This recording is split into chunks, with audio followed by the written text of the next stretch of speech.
అంటే ఇదే మయూరాక్షి స్థావరం అన్నమాట, అవునా? అంటే ఇక్కడేనన్నమాట ఆవిడ నీకోసం చీటీ పెట్టేది.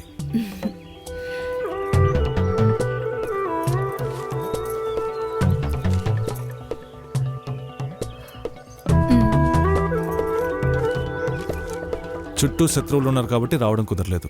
చూడు, డైరెక్ట్గా రాకపోతే నేనేం చేయలేను. ఇదిగో రాసిపెట్టు. నా మీద నమ్మకం లేని వాళ్ళని నేను నమ్మను. ఆగండి. చీటీ పెట్టిన వాళ్ళు ఎక్కడా?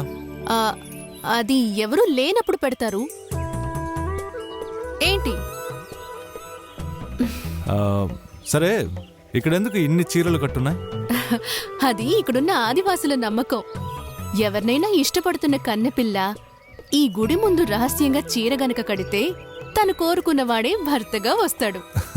బాగుంది. అయితే ఇక్కడ చాలా లవ్ స్టోరీస్ ఉన్నాయన్నమాట. మాలాంటి నిర్భాగ్యులకి కనీసం ఇలాంటిదేదో ఒకటి ఉండాలి కదా. ఏమైంది?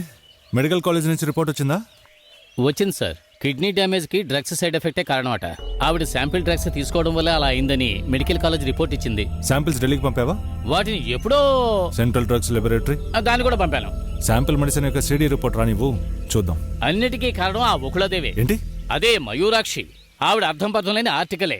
అందుకే మనం ఇలా నానా దెబ్బలు పడుతున్నాం. గవర్నమెంట్ని తప్పుపట్టి ప్రయోజనం లేదు. అంత షార్ప్ గా ఉన్నాయి ఆవిడ రాసిన రాతలు. అలా అనకండి వెంకట్ సారు. ఆవిడ ఎవరో తెలియక మీరిలా మాట్లాడుతున్నారు. అలాగైతే నీకు బాగా తెలిసిన మాట ఆవిడ ఎవరనేది. నాకు తెలుసు. మయూరాక్షి. ఆదివాసుల క్షేమం కోసం తమ జీవితాల్ని త్యాగం చేసిన వాళ్ళు మయూరాక్షి అమ్మా నాన్నలు. అందుకనే చిన్నప్పటినుంచి ఆవిడతో ఉన్నది సాధారణ ఈ ఆదివాసులే. కొంతకాలం ముందు ఆదివాసుల్ని ఇక్కడి నుంచి తరలించాలన్న విషయంలో మయూరాక్షి అమ్మా నాన్నలను తన కళ్ల ముందే తగలబెట్టి చంపేశారు. ఏడ్చిన కళ్ళని ఆవిడ తుడుచుకోలేదు. బదులుగా తల్లిదండ్రుల ఆశయాన్ని ఆవిడ కొనసాగిస్తోంది. వెనుకబడిన వారి కోసం ప్రభుత్వంతో అరాచక శక్తులతో నిరంతర పోరాటమే ఆవిడ జీవితం. వెంకట్ సార్ చెప్పింది నిజమే. తన రాతులకు పదునెక్కువే. అందుకు కారణం ప్రతి వాక్యంలోనూ తను చూసేది కళ్ల ముందే కాలి బూడిదైన తన తల్లిదండ్రులనే.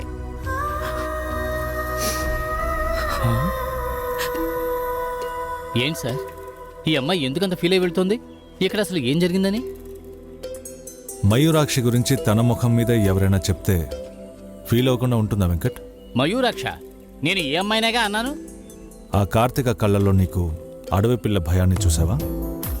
నువ్వు ఇప్పుడు విన్నది ఒక అడవి పిల్ల భాష. తను ఆవిడేరా, మయూరాక్షి అనబడే కార్తీక. మయూరాక్షి అన్నది ఆవిడ అమ్మగారి పేరు. తన నిజమైన పేరుని దాచిపెట్టేది భయంతో కాదు, ఇక్కడ జరుగుతున్న అన్యాయాల్ని కనిపెట్టడం కోసం.